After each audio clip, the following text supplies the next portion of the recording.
Good morning बच्चों।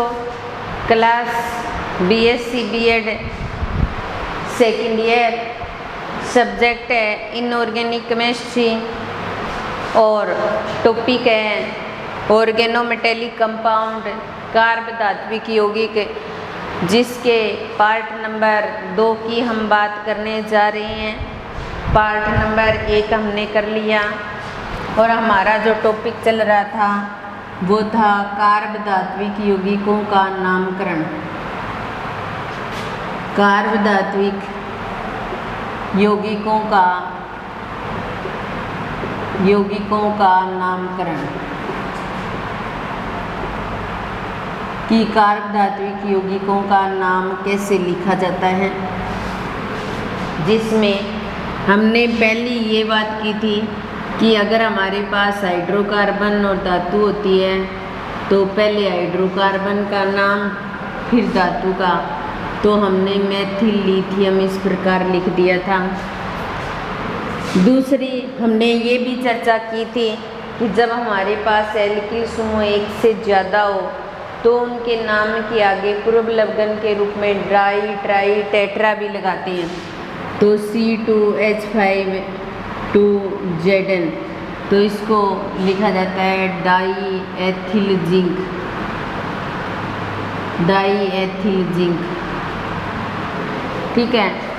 और अगर हमारे पास एल्किल समूह अलग अलग प्रकार के हों, जैसे CH3 और C2H5 और Mg हो, तो हम अंग्रेजी वर्ण क्रम के अनुसार लिखते हैं। जैसे पहला एथिल लिखेंगे, फिर मेथिल और मैग्नीशियम, एथिल मेथिल मैग्नीशियम इस प्रकार लिखेंगे। एक हमने ये भी चर्चा की थी कि जब हमारे पास कार्बनिक, अकार्बनिक और धातु तीनों ही चीज़ें हों तब हम क्या करेंगे, पहले कार्बनिक भाग को लिखेंगे CH3MgBr हो मान लो, तो हम ऐसा लिखेंगे मेथिल मैग्नीशियम ब्रोमाइड। ये कुछ पॉइंट्स हमने कर लिए थे जिन पर चर्चा हो गई थी हमारी। 4 पॉइंट नामकरण से संबंधित कर लिए थे हमने और उनके अंदर एग्जाम्पल भी कर लिए थे। अब नेक्स्ट पॉइंट पर बात आती है, अगर हमारे पास एरिल या एल्किल समूह एक से अधिक हो, तो एल्किल समूह एक से अधिक हो उसके लिए हम डाई ट्राई टेट्रा पेंटा ये लगाते हैं पूर्व लग्न के रूप में। लेकिन अगर बेंजीन रिंग या एरिल ग्रुप भी क्या हो, एक से ज़्यादा हो, तो उसके लिए क्या लगाएंगे, 20 30 टेट्रा किस ये लगाएंगे। जैसे हमारे पास ये बेंजीन रिंग और इस बेंजीन रिंग के यहाँ Mg जुड़ा हुआ है और इधर भी ये दूसरी बेंजीन रिंग Mg से जुड़ी हुई है, तो ये क्या है, फेनिल है। और फेनिल की 2 नंबर कंडीशन ये और ये 2 नंबर, ये 4 नंबर और ये 4 नंबर और ये 6 नंबर, ये कंडीशन है। तो इन पर सब पर Cl जुड़े हुए हैं, तो इस 2 रिंग के लिए हम क्या लगाएंगे, 20 लगाएंगे। फिर 2 4 6 पर Cl जुड़े हुए हैं, तो 2 4 6 और ट्राई क्लोरो 3 Cl है, तो ट्राई क्लोरो। और फेनिल की 2 फेनिल के लिए 20 लग गया, फेनिल मैग्नीशियम ऐसे लिखेंगे।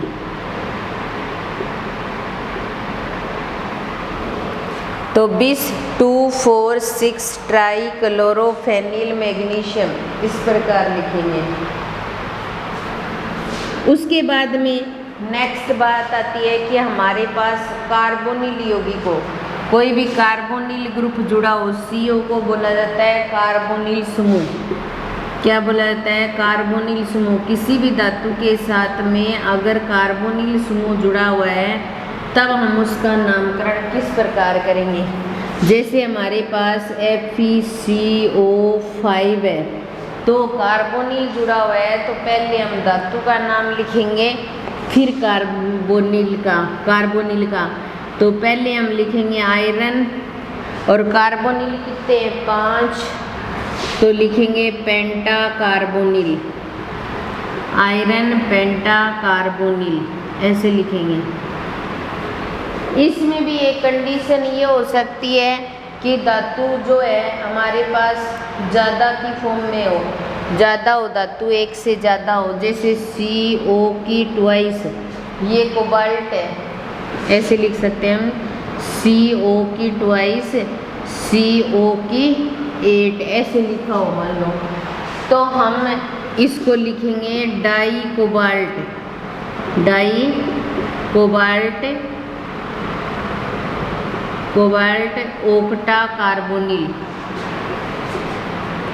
ओक्टा कार्बोनिल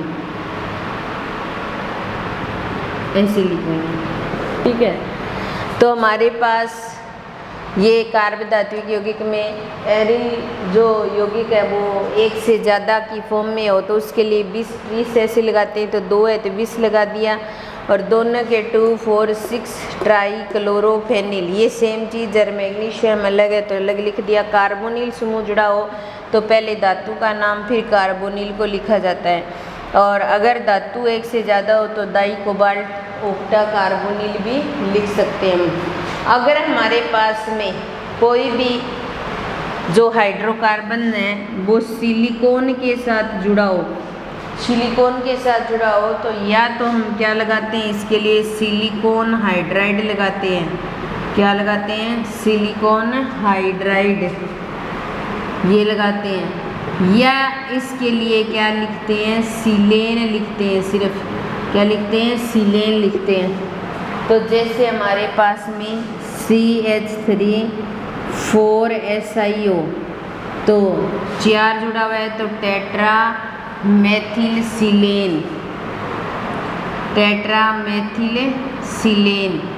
लिख सकते हैं, जिसको TMS कहा जा सकता है, टेट्रा मेथिल सिलेन।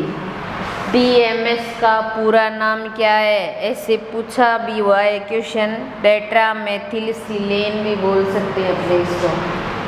या फिर हमारे पास ये दिया हो CH3 की 2SiCl2 तो हम लिखेंगे डाईमेथिल, क्या लिखेंगे डाईमेथिल, क्योंकि 2 मेथिल ग्रुप है हमारे पास में, डाईमेथिल सिलेन, और कोई एक कार्बनिक पीछे दिया हुआ है तो उसको डाई की फॉर्म में, यानी कि 2 जुड़े हैं तो 2 की फॉर्म में, 3 जुड़े हैं तो 3 की फॉर्म में, तो डाई क्लोराइड लगाएंगे। तो ये स्पेशल कंडीशन कब है जब हमारे पास सिलिकॉन दिया हो, तो ये नामकरण की कुछ कंडीशन थी कि सबसे पहले हाइड्रोकार्बन का नाम लिखेंगे फिर धातु का नाम लिखेंगे। एल्किल समूह एक से ज़्यादा हो तो डाई ट्राई लगाएंगे, पहले अंग्रेजी वर्णक्रम के अनुसार लिखेंगे, पहले कार्बनिक फिर धातु फिर अकार्बनिक। एरिल समूह एक से ज़्यादा हो तो हम 20-30 ऐसा लगाएंगे, और कार्बोनिल समूह जुड़ा हो तो पहले धातु का नाम फिर कार्बोनिल को लिखा जाता है। इसमें भी अगर धातु ज़्यादा हो तो डाई लगाएंगे, ट्राई भी लगा सकते हैं, और टेट्रामेथिल सिलेन इसके लिए पहले हाइड्रोकार्बन भाग, और सिलिकॉन के लिए या तो सिलिकॉन हाइड्राइड लगाया जाता है या सिलेन लगाया जाता है, ये लगाते हैं। तो ये हमारा कार्ब धात्विक यौगिकों का नामकरण जो है वो कंप्लीट हो गया।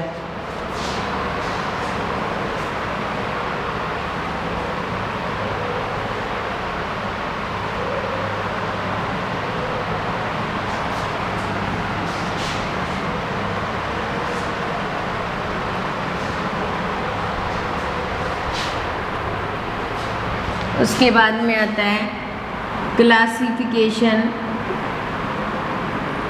Classification of OMC, organometallic compound का क्लासिफिकेशन, या अपने ऐसे बोल सकते हैं कार्ब धात्विक यौगिक का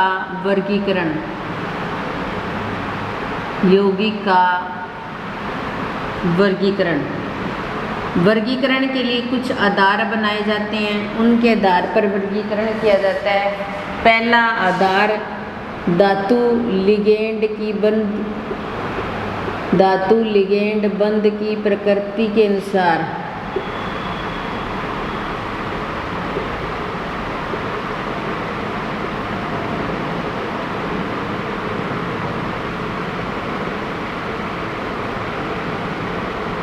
धातु लिगेंड बंध की प्रकृति के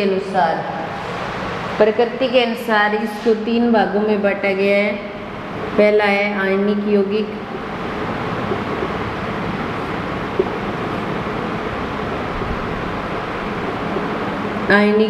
जो आयनिक कंपाउंड बनाते हैं। दूसरा है सहसंयोजक यौगिक, जो सहसंयोजक बॉन्ड बनाएंगे।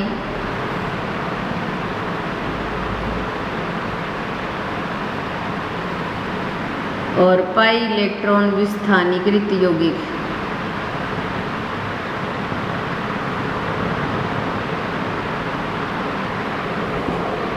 आयनिक यौगिक, दूसरा है सहसंयोजक यौगिक और तीसरा है पाई इलेक्ट्रॉन विस्थानीकृत यौगिक। ये धातु लिगेंड की प्रकृति के आधार पर है कि धातु लिगेंड के साथ किस प्रकार का बंध बना रहा है, आयनिक बंध बना रहा है, सहसंयोजक बंध बना रहा है या पाई इलेक्ट्रॉन का विस्थानीकृत करके कोई बॉन्ड बना रहा है। क्योंकि जब बॉन्ड बनाते हैं तो कम से कम उनका विद्युत ऋणता का अंतर रखा जाता है। विद्युत ऋणता के अंतर के आधार पर इनको अलग अलग डिसाइड किया जाता है। दूसरा होता है लिगेंड की प्रकृति के आधार पर, दूसरा प्रकार लिगेंड की प्रकृति के आधार पर इनका वर्गीकरण, प्रकृति के आधार पर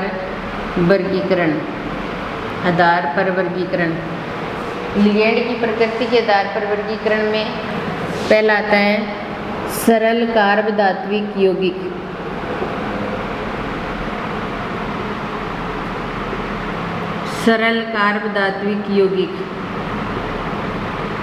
और दूसरा है मिश्रित कार्बधात्विक यौगिक,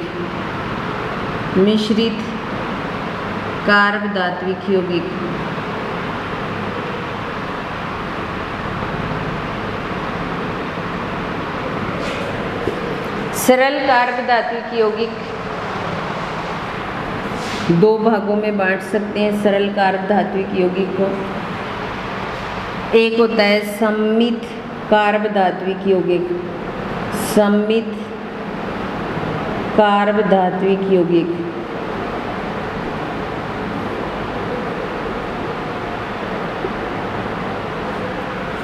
और दूसरा प्रकार होता है असम्मित कार्बधात्विक यौगिक।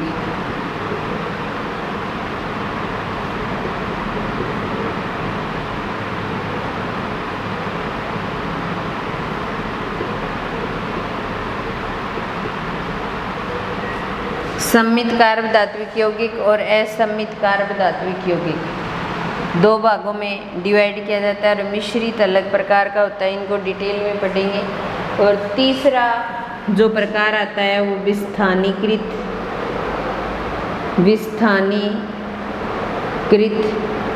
पाई इलेक्ट्रॉन के आधार पर तीसरा जो क्लासिफिकेशन है, एक होता है सेतुबंध युक्त कार्बधात्विक यौगिक। इसमें बहुत सारे एग्जाम्पल करेंगे जो सेतुबंध बनाने का काम करते हैं। दूसरा इसके अंदर जो दूसरा आता है वो आता है सैंडविच यौगिक, जो सैंडविच की तरह दिखाई देने वाला कार्बधात्विक यौगिक जो पाई इलेक्ट्रॉनों के विस्थानीकरण से बनता है, सैंडविच यौगिक। और तीसरा इसमें प्राप्त होता है एसिटिलीन या एथाइन प्रकार का यौगिक,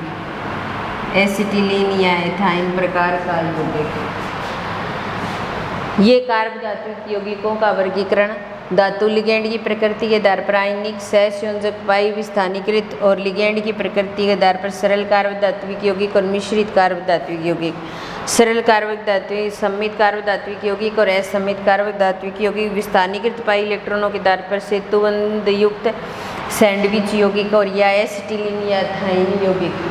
इस प्रकार इनको 3 पार्ट्स में डिवाइड किया गया है, जिनमें हम सबसे पहले इसको लेंगे। ये सबसे ईजी है, इसको समझेंगे तो बाकी सारी चीज़ें समझ में आ जाएंगी। तो लिगेंड की प्रकृति के आधार पर जो कार्ब धातु यौगिक है उनके कितने प्रकार होते हैं उनको हम अलग अलग पढ़ेंगे, एक एक लेकर, और उनके एग्जाम्पल भी करेंगे। पहला है लिगेंड की प्रकृति के अनुसार। लिगेंड की प्रकृति के अनुसार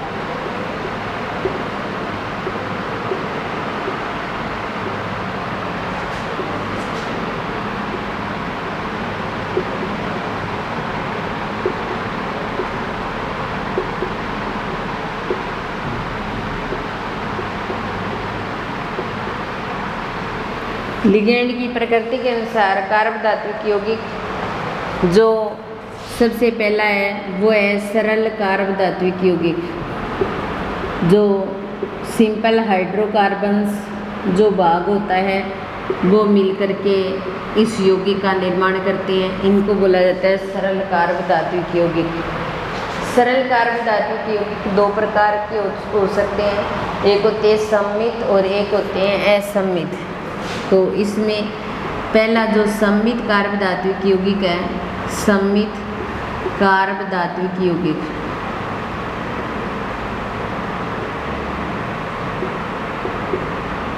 और दूसरा है असममित कार्ब धातु यौगिक। असममित कार्ब धात्विक यौगिक।